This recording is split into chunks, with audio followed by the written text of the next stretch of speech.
이제 야곱이 브에세바 아버지 이삭의 집을 떠나서 이제 외삼촌의 집인 그 하란에 있는 밧단 아람으로 떠나게 되죠. 가다가 이제 루스라는 곳에 이르러서 이제 노숙을 하는데 돌을 가져다가 그걸 베개로 삼고 이제 잠이 듭니다. 그런데 거기서 이제 꿈을 꾸게 되죠. 꿈속에서 본 환상의 내용이 뭐냐면 천사가 땅에서 하늘까지 이어진 사닥다리를 오르락내리락 하는 것을 보게 되고 그 다음에 하나님의 음성을 듣는 것입니다. 그게 13절에서 15절이에요. 나는 여호와니 너의 조부 아브라함의 하나님이요 이삭의 하나님이라.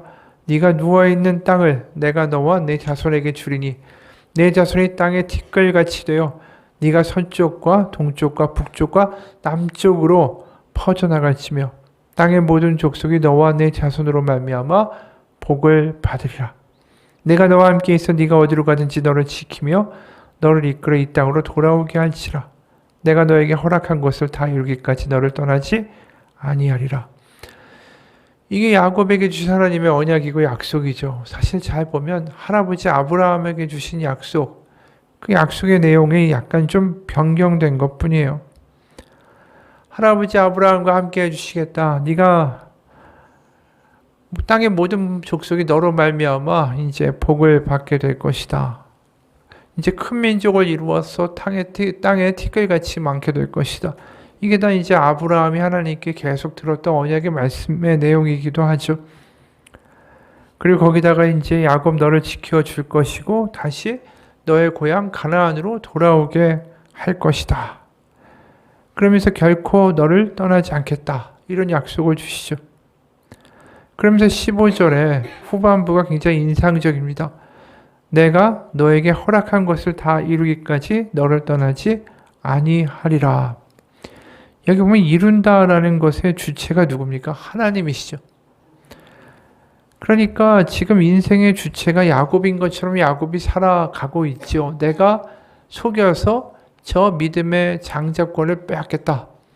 내가 속여서 뭔가를 획득하겠다. 수많은 계산과 자신의 인생을 헤쳐나가는 지혜와 속임수를 가지고 야곱이 사는데 그 야곱의 삶의 방식에 대해서 정반대의 말씀을 하시는 거죠. 내가 너에게 허락한 것을 다 이룰 것이다. 그러니까 야곱의 인생이 자신의 생각과 계략으로 한다고 하지만 결국 그것이 자신이 주체가 아니라 나중에 알게 되겠죠. 나이 먹고 나서 내 삶을 인도하고 이루신 것은 하나님이시겠구나. 이걸 나중에 이제 노년에 가서는 그걸 고백하는 야곱의 모습을 창세기 후반부에서 우리는 보게 됩니다. 실제로 이제 야곱이 수많은 계산을 하지만 그 계산 가운데도 하나님은 하나님의 뜻을 계속해서 일관적으로 이루어 가신다라는 것을 우리가 많이 보게 되죠. 다음 시간에 보겠지만 이제 야곱이 레아와 라헬을 아내로 얻게 되는데 야곱이 원했던 건 라헬이지 레아가 아니었습니다. 근데 레아를 아내로 이 라반 외삼촌의 속임수로 얻게 되죠. 아내로. 그리고 거기서 이제 유다와 레위 이런 자녀들을 낳게 됩니다. 이게 야곱이 계산한 행동이고 계산한 어떤 흘러감입니까? 아니죠. 라반에게 속임수를 당했고 억울해하고 분해했죠. 하지만 하나님은 또 레아의 자손인 유다와 레위를 통해서 특히 유다를 통해서 또 레위를 통해서 모세라는 그 이후에 출애굽기의 자손을 이끌어가는 지도자를 세우시고 또 유다 지파를 통해서는 다윗을 배출하는 왕가의 가문을 만드시고 더 나아가서는 예수님이 그 유다 지파에서 태어나시게 되죠. 그러니까 이게 야곱이 계산해가지고 인생이 흘러가는 게 아니에요. 우리가 계속 보다 보면. 그리고 또 나중에 보면 이 창세기 37장을 가면 요셉을 이제 낳고 그 아들을 애지중지하지 않습니까? 근데 하나님이 또 거기서 요셉의 삶에 개입을 하시죠. 우리가 알고 있는 유명한 구절 37장 세 번역이에요. 6절부터 10절 보면 요셉이 형들에게 말하였다. 내가 꾼 꿈 이야기를 한번 들어보셔요. 우리가 밭에서 곡식단을 묶고 있었어요. 근데 갑자기 내가 묶은 단이 우뚝 일어서고 형들의 단이 나의 단을 둘러서서 절을 했어요. 형들이 그에게 말하였다. 네가 우리의 왕이라도 될성 싶으냐? 정말로 네가 우리를 다스릴 참이냐? 형들은 그의 꿈과 그의 한 말 때문에 그를 더욱더 미워하였다. 얼마 뒤에 그는 또 다른 꿈을 꾸고 그것을 형들에게 말하였다. 들어보셔요. 또 꿈을 꾸었어요. 이번엔 해와 달과 별 11개가 나에게 절을 했어요. 그가 아버지와 형들에게 이렇게 말할 때 그의 아버지가 그를 꾸짖었다. 네가 꾼 그 꿈이 무엇이냐? 그래 나하고 너의 어머니하고 너의 형들이 함께 너에게로 가서 땅에 엎드려서 너에게 절을 할 것이란 말이냐. 야곱은 말도 안 된다고 헛소리하지 말라고 그러지만 결국 이게 다 이루어지죠. 그러니까 그의 인생은 계속 그걸 보여주는 거예요. 야곱의 생각은 이런데 그거와 다르게 그의 인생을 주도해 가시고 인도해 가시고 성취해 가시고 그를 통해서 더 큰 미래 일까지 이루어 가시는 분은 하나님이셨다라는 걸 보여주는 거죠. 그걸 야곱만 몰라요, 지금. 자신의 인생의 주도권이 온전히 자기에게 있다라고 믿으면서 사는 사람이 야곱이죠. 그러니까 야곱의 인생은 결국 그 생각이 꺾여나가는 과정이에요. 내 인생이 나의 뜻과 나의 계획과 나의 속임수와 나의 계산으로 움직이는 것이다. 주도적인 인생을 살겠다라고 하던 야곱이 결국 긴 세월을 지나서 나의 삶을 인도해 가시는 것은 결국 하나님이시다라는 걸 완전히 인정하게 되는 그 과정이 창세기 50장까지 이어지는 내용이라는 것이죠.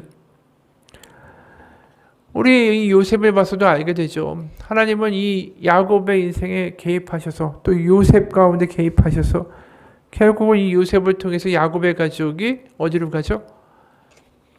결국은 애굽으로 가게 되고 가뭄 때문에 애굽에서 또 머물게 된 이 가족은 그곳에서 예기치 않게 400년의 세월을 보내게 되죠. 그러면서 그 나중에 출애굽으로 이어지는 이야기가 다 이렇게 하나님의 뜻대로 움직이고 있다는 걸 보게 되지 않습니까? 그러니까 하나님은 굉장히 큰 그림을 그리고 계시다라는 걸 우린 계속해서 창세기를 읽다 보면 알게 되죠. 그리고 특히 이제 나중에 야곱은 전혀 생각도 못하지만 아브라함에게 하셨던 그 예정을 이 야곱을 통해서 특히 그 아들 요셉을 통해서 하나님이 이루어 가신다라는 것을 우리는 알게 되죠. 창세기 15장 13, 14절에 보면 야곱은 생각도 못해요. 요셉을 통해서 이런 일이 벌어질 줄은. 근데 하나님은 이미 창세기 15장 13, 14절에 이런 말씀하셨죠. 아브라함에게. 여호와께서 아브라함에게 이르시되 너는 반드시 알라. 네 자손이 이방에게서 객이 되어 애굽이죠. 그들을 섬기겠고 그들은 400년 동안 네 자손을 괴롭히리니 그들이 섬기는 나라를 내가 징벌할지며 애굽을 그 후에 너희 자손이 큰 재물을 이끌고 나아오리라. 출애굽의 이야기가 이미 창세기 15장에서 예언되어 있어요. 하나님은 야곱이 어떻게 하든 간에 그의 인생을 통하여 하나님의 큰 그림을 이미 다 진행하고 계시는 거죠. 야곱은 거기에 쓰임받고 있어요. 본인은 몰라요. 여전히 그 큰 그림을 알 수도 없고 관심도 없고 그저 눈앞에 있는 이익에만 지금 계속 반응하면서 살아가고 있죠. 야곱이 아는 하나님은 지극히 적습니다. 그저 야곱이 원하는 하나님은 어느 정도냐면 이런 큰 계획에는 관심이 없고 나하고 흥정하고 거래해서 내가 원하는 걸 들어주는 하나님이면 족한 거예요. 그래서 말로만 들었던 그 하나님 아닙니까? 아브라함과 이삭의 하나님. 22절에 보면 그 하나님을 만난 다음에 그가 이야기하는 게 이겁니다. 야곱이 소원하여 이르되 하나님이 나와 함께 계셔서 내가 가는 이 길에서 나를 지키시고 먹을 떡과 입을 옷을 주시어 내가 평안히 아버지 집으로 돌아가게 하시오면 여호와께서 나의 하나님이 되실 것이요 내가 기둥으로 세운 이 돌들이 하나님의 집이 될 것이요 하나님께서 내게 주신 모든 것에서 10분의 1을 내가 반드시 하나님께 드리겠나이다. 지금 야곱이 이야기하고 있는 게 전형적인 자기중심적인 거래의 기도 아닙니까? 흥정하는 거죠. 하나님 나 형통하게 해주고 잘 어떻게 보면 먹고 잘 입고 그래서 다시 가나안으로 들어오게만 해주시면 내가 나의 하나님으로 섬겨드리고 내가 11조도 드릴게요. 이렇게 이야기하는 거예요. 그러니까 지금 야곱은 하나님을 어떻게 대하고 있냐면 거래의 상대방으로 대하고 있다는 것이죠. 그러니까 이제 처음으로 첫 발자국을 띄는 신앙의 모습이 다 이렇습니다. 이렇게 하나님의 어떤 살아계심을 봤잖아요. 그런데도 이제 거래의 대상으로만 보는 거죠. 천사들이 왕래하고 하나님의 음성을 들어도. 그러니까 이렇게 거래를 시도하는 이 믿음으로써 시작한 야곱의 모습은 결국은 이제 나중으로 갈 때마다 점점 어떤 식으로 변화가 되냐 하면 그가 잘 되든 안 되든 간에 그분을 인정하고 동행하는 믿음으로 인격적인 믿음으로 변화되는 과정으로 가게 됩니다. 그러니까 모든 신앙이 처음엔 거래적 신앙에서 출발해요. 그러다가 내 삶에서 내가 예기치 않은 일들, 내가 기대하지 않은 일들이 일어나도 하나님을 인정하고 받아들이고 그분과 함께 동행하는 인격적인 믿음으로 변화되는 거예요. 그러다 보니까 야곱은 지금 거래적 신앙 아닙니까? 그러니까 계속 남을 속이려고 하고 또 뭐 위기에 빠져야 남에게 또 속임을 당해서 그러면 그거에서 어떻게든 헤쳐나갈 수 있도록 하나님 날 도와달라고. 그럼 내가 하나님한테 뭘 해주겠다고. 이런 식의 서원하고 거래하는 시도의 기도들을 계속 하는 거죠. 그럼 그런 신앙들의 대표적으로 결국 나타나는 증상이 뭔지 아십니까? 거래를 해요. 그래서 거래대로 뭔가 됩니다. 그럼 그 다음에 하나님을 기억할까요? 하나님께 했던 서원을 기억합니까? 대부분 기억 못하고 잊어버리죠. 그러니까 자신의 힘으로 안 돼가지고 막 하나님께 거래를 시도해서 거래가 되면 하나님 즐겁습니다. 감사합니다 하다가 좀 지나면 이게 잊혀지는 거예요. 그러면서 하나님의 힘과 하나님의 능력으로 됐다라는 그 기억이 다 사라지는 거죠. 베델이 잊혀지는 거예요. 베델에서 이제 하나님을 만났잖아요. 그래서 하나님께 이렇게 하겠습니다. 서원까지 했죠. 그러면 가나안에 들어오면 이렇게 해야 될 거 아니에요. 그렇죠? 11조도 하고 베델에 와서 하나님 나의 하나님이십니다. 하나님만 믿고 살겠습니다. 뭐 이런 식의 확언되는 믿음의 고백을 베델에서 해야 되는 거 아니겠냐고요. 오면. 근데 그가 가나안에 들어와서 베델에 갔을까요? 안 갔을까요? 베델에 안 갑니다. 그가 말로는 베델을 이야기해요. 실제로 그가 외삼촌 집에 있을 때 31장을 보면은 어려운 일을 좀 당할 때 이런 이야기를 합니다. 11절부터 13절이에요. 꿈에 하나님의 사자가 내게 말씀하시기를 야곱아 하기로 내가 대답하기를 여기 있나이다 하매 이르시되 너의 눈을 들어보라 양떼를 탄 순양은 다 얼룩무늬 있는 것 점 있는 것과 아롱진 것이니라. 라반이 너에게 행한 모든 것을 내가 보았노라. 나는 베델의 하나님이라. 네가 거기서 기둥에 기름을 붓고 거기서 내게 서원하였으니 지금 일어나 이곳을 떠나서 내 출생지로 돌아가라 하셨느니라. 그러니까 하나님을 뭐라고 부르죠? 베델의 하나님이라고 불러요. 베델을 잊은 건 아닌 것처럼 보입니다. 그럼 가나안에 가서 베델을 가야죠 진짜. 게다가 하나님이 도와주셔서 형이 죽일 줄 알았는데 애서 만났는데 화해까지 극적으로 하지 않았습니까? 그럼 진짜 베델에 가야 되는 거예요. 그런데 창세기 33장 세 번역으로 18, 19절에 이렇게 기록합니다. 야곱이 밧단 아람을 떠나 라반의 집이죠. 가나안 땅의 세겜성에 무사히 이르러서 그 성 앞에다가 장막을 쳤다. 야곱은 장막을 친 그 밭을 세겜의 아버지인 하몰의 아들들에게서 은 100냥을 주고 샀다. 그에게서 베델에 대한 어떤 기억은 전혀 보이지 않습니다. 왜 세겜에 머물렀을까? 가축을 키우고 먹고 살기가 좋은 땅이었다라는 거죠.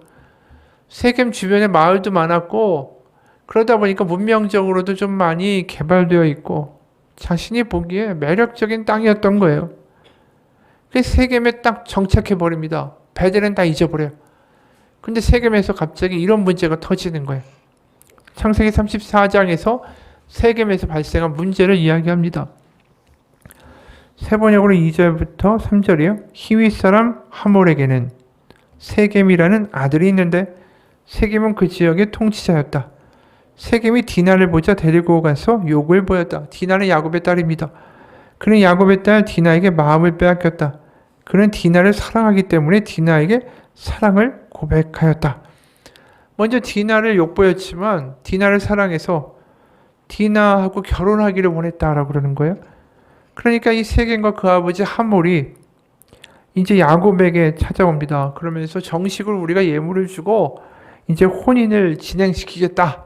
그렇게 얘기를 하죠. 그 다음에 이제 밭에 있다가 나중에 온 이 야곱의 자식들, 오빠들이 이 소식을 듣고 이렇게 답합니다. 13절부터 그 이하의 말씀이에요. 야곱의 아들들은 세겜이 그들의 누이 디나를 욕보였으므로 세겜과 그의 아버지 하몰에게 짐짓 속임수를 썼다. 그들은 세겜과 하몰에게 이렇게 말하였다. 우리는 그렇게 할 수 없습니다. 할례를 받지 않은 남자에게 우리의 누이를 줄 수 없습니다. 그렇게 하는 것은 우리에게 부끄러운 일입니다. 조건이 하나 있습니다. 당신들 쪽에서 남자들이 우리처럼 모두 할례를 받겠다고 하면 그 청혼을 받아들이겠습니다. 그러니까 이 말에 하몰과 세겜에 있는 온 남자들이 이제 할례를 받습니다.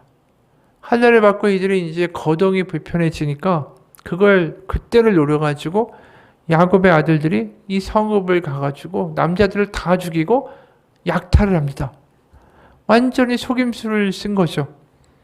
그러고 나서 이제 끝난 게 아니라 본격적인 문제가 거기서부터 터지기 시작하는 거예요.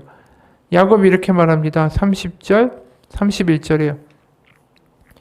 일이 이쯤 되니 야곱이 시므온과 레위를 나무랐다. 너희는 나를 오히려 더 어렵게 만들었다. 이제 가나안 사람이나 브리스 사람이나 이 땅에 사는 모든 사람이 나를 사귀지도 못할 추한 인간으로 여길 게 아니냐. 우리는 수가 적은데 그들이 합세해서 나를 치고 나를 죽이면 나와 나의 집안이 다 몰살당할 수밖에 없지 않느냐. 그들이 대답하였다. 그가 우리 누이를 창녀 다루듯이 하는데도 그대로 두라는 말입니까? 지금 난리가 난 거예요. 이 일로 통해 가지고 그 가나안에 있는 주변에 있는 모든 족속들이 이 야곱을 죽이고 그 일가를 완전히 풍비박산을 낼 수 있는 아주 절대절명의 위기로 치닫게 된 거죠. 그런데 그때 올라간 게 어딜까요? 베델이에요. 35장 3절입니다. 세번역. 이제 우리는 이곳을 떠나서 세겜을 떠나서 베델로 올라간다. 거기에다 나는 내가 고생할 때에 나의 간구를 들어주시고 내가 가는 길 어디에서나 나와 함께 다니면서 보살펴 주신 그 하나님께 제단을 쌓아서 바치고자 한다. 좀 뒷북이라는 생각 안 드십니까? 베델에 사실 올라간 것도요. 더 황당한 건 뭔지 아십니까? 그때서야 베델이 떠올라서 막 베델에 짐을 싸가지고 뛰어 올라간 게 아니라 하나님이 베델로 올라고 하신 거예요. 이것도 굉장히 놀라운 이야기죠. 그게 35장 1절에서 5절입니다. 하나님이 야곱에게 이르시되 일어나 베델로 올라가서 거기 거주하며 네가 네 형 에서의 낯을 피하여 도망하던 때에 너에게 나타났다 하나님께 거기서 제단을 쌓으라 하신지라. 야곱이 이에 자기 집안 사람과 자기와 함께한 모든 자에게 이르되 너희 중에 있는 이방 신상들을 버리고 자신을 정결하게 하고 너희들의 의복을 바꾸어 입으라. 우리가 일어나 베델로 올라가자. 내 환난 날에 내게 응답하시며 내가 가는 길에서 나와 함께 하신 하나님께 내가 거기서 제단을 쌓으려 하노라 하며 그들이 자기 손에 있는 모든 이방 신상들과 자기 귀에 있는 귀고리들을 야곱에게 주는지라. 야곱이 그것들을 세겜 근처 상수리 아래에 묻고 그들이 떠났으나 하나님이 그 사명 고울들로 크게 두려워하게 하셨으므로 야곱의 아들들을 추격하는 자가 없었더라. 그들의 죽음의 위기에서 벗어났어요. 근데 그 이전까지 그 야곱의 믿음을 보면 베델은 새카맣게 잊은 거죠. 다급해서 죽게 생겼는데 베델로 뛰어 올라가요. 그것도 자기가 주도적으로 올라간 게 하나님이 그가 주도적으로 올라간 게 아니라 하나님이 베델로 올라오라고 하셨죠. 근데 올라가기 전에 그들이 어떤 일을 합니까? 야곱이 하는 말이 너희들이 가지고 있는 이방 신상들을 버리고 정결하게 하고 너의 의복을 바꿔 입어라. 야곱도 알고 있는 거예요. 자신의 집에서 우상 숭배하고 있다는 거 다. 그러니까 지금 이게 베델에서 하나님께서 선언했던 모든 약속들이 안 지켜지는 거죠. 하나님만이 나의 하나님이 된다는 이야기는 뭡니까? 야곱, 나이가 가장으로 우리의 가문에서 하나님만 섬기게 하겠다. 근데 그렇게 안 한 거죠. 다들 우상 숭배하고 이방 신상 가지고 다니는 거 뻔히 알면서도 야곱이 그냥 그렇게 산 거예요. 11조? 그거 기억도 안 나죠. 그런 야곱을 하나님이 베델로 다시 올라오라고 불러주신 거예요. 이걸 보면 하나님이 참 오래 참으신다는 생각이 들어요. 얼마나 많은 위기를 넘기게 해주셨습니까? 라반에게서 도망갔죠. 형 에서하고도 잘 화해해서 넘겼죠. 그럼 베델로 와서 하나님밖에 없다라고 고백하고 하나님이 나의 하나님 되시니까 모든 이방 신상은 이제 더 이상 우리 가문에 있을 수 없습니다. 이렇게 하고 하나님께 뭔가 제물도 바치고 11조도 하고 그런 모습을 보여줘야 되는 거 아닙니까? 그런데 전혀 아니라는 거죠. 그런데도 하나님은 이 야곱을 기다려주고 계시다라는 거예요. 그리고 위기마다 그를 다시 믿음의 장소로 끌어당기시죠. 아브라함도 마찬가지예요. 아브라함이 한 번에 변했습니까? 아니에요. 아브라함이 네가 아들을 낳을 거다라는 그 하나님의 말씀에도 불구하고 믿지 못해서 이스마엘 낳기도 하고 또 아내를 누이라고 속이기도 하고 계속 우여곡절을 겪죠.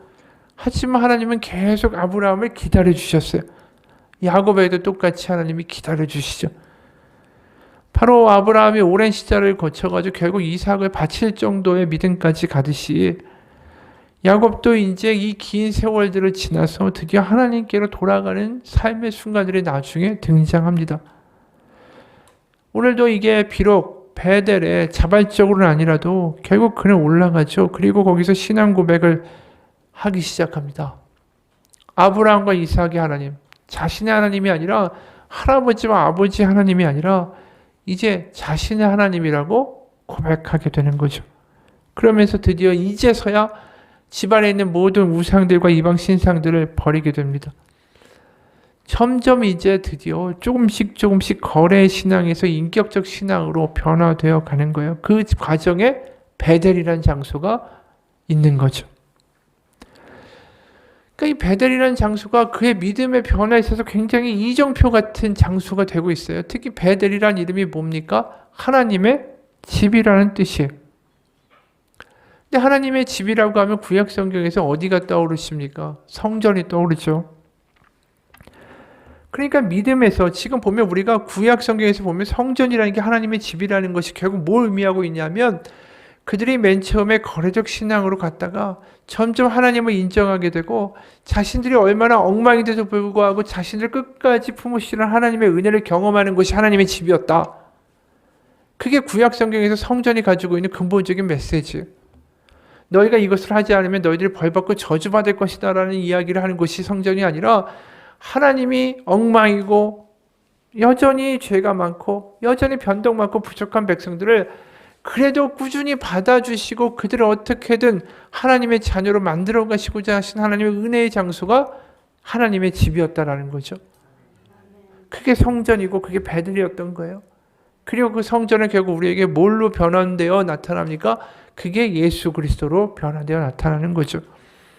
하나님의 집이 구약에서 성전이었다면 신약에서는 예수 그리스도가 됩니다. 왜냐하면 오늘 베델에서 야곱이 뭘 보죠? 천사가 하늘에서 땅까지 이어진 사닥다리를 오르락 내리락 하는 것을 보았다라고 이야기하죠. 근데 요한복음 1장 15절에 보면 예수님이 이런 이야기를 그대로 하세요. 요한복음 1장 15절 진실로 너에게 이르노니 하늘이 열리고 하나님의 사자들이 인자 위에 오르락 내리락 하는 것을 보리라 하시니라. 이 베델에서 천사들이 오르락 내리락 하는데 여기서 뭐라고 하시죠? 인자 위에 오르락 내리락 한다고 하시는 거예요. 결국 성전 하나님의 집에서 오르락 내리락 하는 이 하나님과의 교제가 이루어지는 것이 아니라 이제 인자 예수님을 통하여 우리가 하나님의 자녀가 되어 하나님과 교제하는 길이 열릴 것이다. 이 이야기를 하시는 거예요. 더 이상 성전이 하나님과의 부족한 인간들이 하나님께 나아가고 하나님의 은혜를 받는 장소가 아니라 예수님을 통하여 하나님의 은혜를 경험하게 되는 베델과 같은 일들을 경험하게 될 것이다. 그래서 요한복음 2장에도 이런 말씀을 더 하시죠. 19절, 21절까지 보면 예수께서 대답하여 이르시되 너희가 이 성전을 헐라 내가 사흘 동안에 일으키리라. 유대인들을 이르러 이 성전은 46년 동안의 지었거늘 네가 3일 동안에 일으키겠느냐 하더라. 그러나 예수는 성전된 자기 육체를 가리켜 말씀하신 것이라. 사흘이 뭐예요? 결국 예수님이 죽으시고 십자가에 죽으신 다음에 사흘 만에 부활하신 사건을 나타내는 거죠. 결국 예수님을 통하여 우리에게 하나님께 나아갈 수 있는 길이 열린 거예요. 우리가 부족하지만 그리고 늘 부족하고 급해가지고 위기에 닥쳐가지고 하나님 앞에 튀어나와서 하나님 내가 이렇게 부족하다고 고백할 때도 우리가 하나님을 만날 수 있는 근거가 이 베델처럼 우리 가운데는 예수 그리스도의 십자가가 있다는 거죠. 여러분 우리가 야곱하고 많이 다를 것 같습니까? 야곱하고 비슷해요. 거래적인 신앙 많이 합니다. 하나님 이렇게 해주시면요 제가 이것도 헌금하고요 이렇게 해도 열심히 헌신하겠습니다. 신앙생활도 하겠습니다. 이렇게 하겠습니다. 얼마나 야곱처럼 하나님 앞에 기도할 때가 우리가 많습니까? 하나님과 거래할 때도 많죠. 하지만 그 이후에 야곱처럼 마음대로 살아가듯이 우리도 또 그런 모습을 그대로 하나님 앞에 재현합니다. 하나님보다는 눈앞에 보이는 이익과 계산을 가지고 살아가고 또 그러다가 급하면 위기가 닥치면 또 하나님 앞에 나와가지고 막 매달리죠. 그게 베델이었던 장소였던 것처럼 우리가 십자가 앞에서 똑같이 그러고 있는 거예요. 부족한 야곱을 받아주시듯이 지금도 우리가 그렇게 하는 우리의 모습을 예수 그리스도의 십자가를 통해서 하나님은 우리를 그대로 받아주고 계시다라는 거죠. 그러니까 베델이 결국은 십자가고 그것이 우리가 야곱처럼 하나님 앞에 나아갈 때 우리를 받아주신 하나님의 은혜를 야곱처럼 경험할 수 있다는 것을 보여주고 있는 것입니다. 여러분, 우리가 이 베델 야곱을 보면서 뭘 느끼냐면 우리가 부족하고 엉망이라도 우리가 하나님 앞에 나아갈 수 있는 곳, 그리고 우리를 다시 받아주신 하나님의 은혜가 있는 곳이 우리 가운데 있다는 게 얼마나 대단한 일인지 몰라요. 베델과 같은 하나님의 집, 하나님께 나아갈 수 있는 우리가 갈 수 있는 곳, 탕자가 돌아갈 수 있는 아버지의 집, 그것이 우리 가운데 있다라는 것입니다. 그게 십자가죠. 여러분, 베델에 나중에 올라간 야곱이 이제 하나님을 정말 제대로 믿게 되는 것처럼 우리도 언제쯤 돼야지 과연 정말 십자가가 나에게 얼마나 큰 은혜고 나를 기다려주신 하나님이 지금도 나를 바라보고 계시다라는 것, 내가 이렇게 못나고 거짓말하고 속이고 이렇게 계산적인 나지만 그래도 나를 받아주신다는 이 십자가의 은혜가 언제쯤 돼야 우리 가운데 와닿을 수가 있을까요? 여러분, 야곱이 베델에서 받은 은혜를 가지고 나중에 다 까먹고 그래도 빈털터리 돼서 돌아올 때 받아주신 하나님의 모습이 전형적으로 이 탕자의 아버지의 모습 같지 않습니까? 여러분, 우리가 잘 될 때 그리고 못 될 때 그 어떤 상황이든 간에 하나님을 기억하고 하나님 앞에 나아가 하나님의 집에 내가 아들로 딸로 살아가겠다라고 고백할 수 있는 믿음이 되기를 소원합니다. 어느 목사님이 심각한 죽음의 고비를 넘기면서 쓴 글이래요. 숨가쁘게 움직이는 의료진의 손길, 복잡한 응급실 한 구석에 임시 공간을 만들어서 사람들을 내보내고는 주렁주렁 빨간 피를 매달아 놓는다. 장석윤 씨, 절대로 움직이지 마세요. 절대로 침대에서 일어나지도 마세요. 차분하고 조용한 나와는 달리 여러 의료진들의 목소리가 미세하게 떨리고 있다. 건강한 성인들에 비해 적혈구 수치가 2분의 1, 백혈구와 혈소판 수치가 10분의 1, 평소에 숨이 차고 멍이 들고 피가 멈추지 않는 일들이 잦아서 아산병을 응급실에 찾은 터였다. 무어라 말을 하려다가 이내 입을 다물었다. 샘솟듯 잇몸 사이로 피가 계속 흘러나와 입속 가득히 핏덩이와 비린내가 진동했기 때문이다. 많은 일들이 있었던 그날은 공교롭게도 만우절이었다. 약물 투여, 주사요법, 그리고 최종으로 골수 이식까지 선택의 여지가 없어지면서 정말인지 기가 막힐 웅덩이와 수렁처럼 거짓말 같은 일들이 연속이었다. 치료할 방법은 없고 희귀성, 난치성, 혈액 질환인 나에게 3개월의 짧은 시간 만에 주어졌다. 몇 개월 후에 정말 몸에 이상이 느껴졌다. 눈을 뜰 수가 없었다. 눈과 얼굴 전체에 출혈이 생긴 것이다. 걷잡을 수 없을 정도로 멍이 번쩍하고 내 출혈이 걱정되는 상황 속에서 또다시 응급실로 달려갔다. 역시나 지혈에 필요한 혈액은 여름 휴가철에 제대로 준비되어 있지 않았다. 여러 곳에 혈액을 주문해 놓고 담당 의사는 오늘 위험할 수 있으니 가까운 분들을 부르라고 했다. 덕분에 응급실에 찬송가와 기도 소리가 나지막히 울렸다. 소위 말하는 임종을 준비하는 예배였다.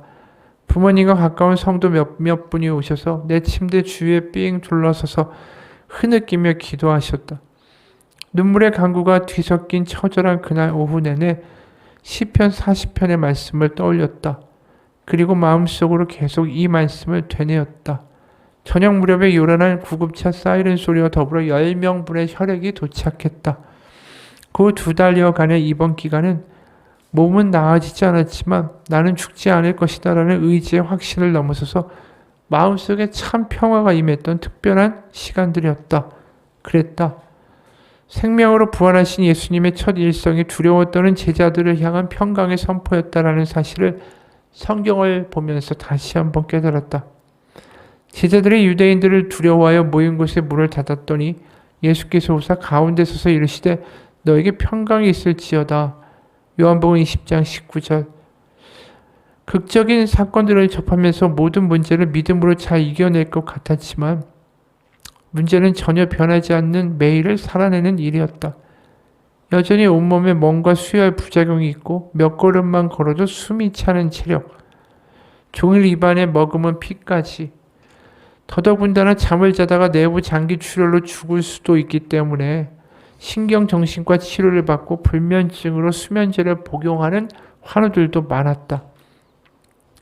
이렇게 일상의 두려움과 싸우는 일은 크고 작은 기적을 경험한 나에게도 쉽지 않은 일이었다. 매일이었으니까. 시편 92편 1절 아침마다 주의 인자하심을 알리며 밤마다 주의 성실하심을 베품이 좋으나이다. 매일 밤 나는 자기 전에 이 말씀과 찬양을 부르고 또 매일 아침 눈을 뜨고서는 누구와 시간 약속이나 한 것처럼 이 말씀과 찬양을 불렀다.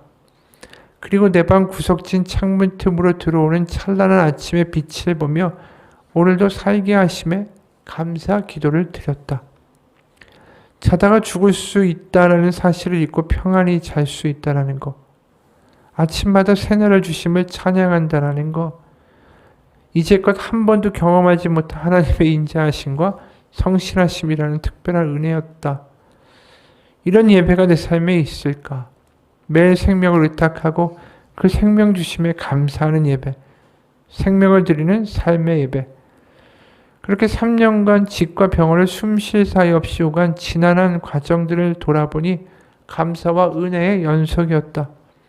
만약 기가 막힐 웅덩이와 수렁에서 건지시고 내 걸음을 반석 위에 두지 않으셨더라면, 만약 내 마음에 참 평안이 없었더라면, 만약 매일 주의 인자하심과 성실하심을 노래하지 않았더라면, 만약 기도하는 부모님과 아내가 없었더라면, 말씀은 나를 일으키고 세우셨다. 아울러 주께서는 그 생명의 말씀을 온전히 믿고 사는 사람들을 통해 이렇게 역사하셨다. 이 이야기를 들으면서 이게 보통 어려운 일이 아니죠. 이러한 어떻게 보면 사막의 음침한 골짜기를 주님과 함께 동행하며 나온 거고 주의 지팡이와 막대기가 나를 안위하시다라는 말씀처럼 거기를 헤쳐나오게 된 겁니다. 우리 인생에서 환난의 골짜기를 가고 싶어하는 사람은 단 한 사람도 없습니다. 하지만 우리의 삶 가운데 환난의 골짜기는 어느 순간에 닥쳐오기 마련이죠.